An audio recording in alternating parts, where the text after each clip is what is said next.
The weather is on the side of the North Vietnamese. Communist gunners timed their attacks to take advantage of the mist that periodically envelops the airfield, which prevents the American planes from striking back. 9 days into the siege, American intelligence reports the presence of a 4th North Vietnamese division in the Khe Sanh area, bringing the total enemy strength to approximately 40,000. Half of these appear poised for an attack on the garrison.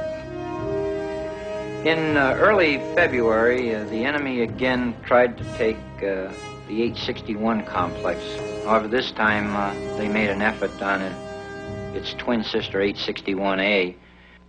The attack on that hill was repelled through the use of not only the supporting arms, artillery, air, but also, as with every other attack on the perimeter, by the organic infantry weapons, the 81 millimeter mortars, 3.5 rockets, M79, machine guns, and mines, and every other weapon available to an infantry battalion. February 10th. The North Vietnamese Communist Party newspaper boasts that the U.S. faces a defeat as disastrous as that suffered by the French at Dien Bien Phu. There is growing concern over the fate of the Marine garrison as the U.S. press also revives the same specter. At stake now is more than a key military stronghold. The Communists are out to inflict heavy casualties, hoping to shock the Americans to the negotiating table. The Battle of Khe Sanh. This was a very traumatic experience for the American people, but I never had any real concern about Khe Sanh. I had a few restless nights, but I had full confidence that we were going to win the Battle of Khe Sanh because we had the means.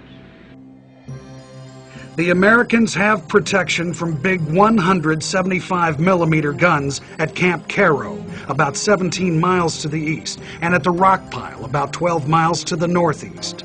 Inside the garrison, the troops have a handful of tanks, anti-tank weapons, 4.2-inch mortars, and about 20 artillery pieces, including 105 and 155 millimeter howitzers. But their secret weapon is air power. Fighter bombers of the Navy, Marines, and Air Force, capable of mounting 600 flights a day. But the crowned king of the bombers is the B-52. Coming in at 20,000 feet and decimating the target area with 500 and 750-pound bombs, the B-52s strike terror in the hearts of the North Vietnamese troops. The enemy is forced to dig in, keep their heads down, and wait for the devastating thunder to pass. As reassuring as the combat planes are to the embattled Marines, it is the supply planes that garner the most enthusiasm. Unarmed C-130s and 123s brave shrapnel-infested skies to keep the Marines supplied with fuel, ammunition, medical supplies, building materials, and mail from home.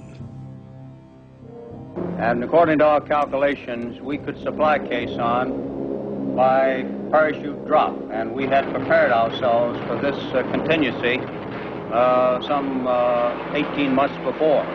During the ensuing period, I had required the commanders to rely from time to time on aerial resupply to practice the system and get the pilots accustomed to dropping these supplies in all weather conditions.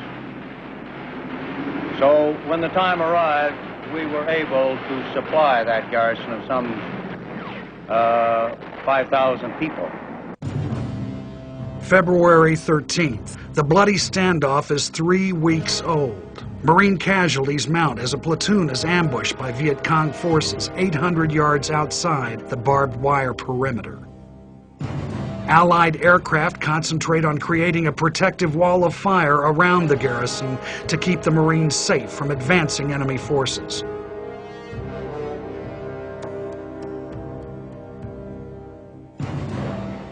The Marines were told to button up. I told them to confine their patrols to close-in patrols for their own security, because I did not want them venturing too far afield where men would get killed and wounded or lost, so that we could not afford to put our firepower in the area where we knew they were located. And we started pouring it on. And that's the thought that came to mind when I call this Operation Niagara. And this is exactly what happened. The bombs fell all the month of February and all the month of March. North Vietnamese artillery continues to pound the garrison, but there is little even air power can do to stop the blasts. Some of the enemy guns and rocket launchers are dug into the caves across the Laos border, 10 miles away. February 22nd, troop movements indicate that the enemy is massing for the long-expected attack. The defenders waited out in their sandbag bunkers and trenches, their position reinforced by tangled coil and barbed wire and studded with explosive charges and claymore mines. At command posts in Saigon and Honolulu, watch teams manning the war rooms wait for word that the anticipated communist assault has been launched.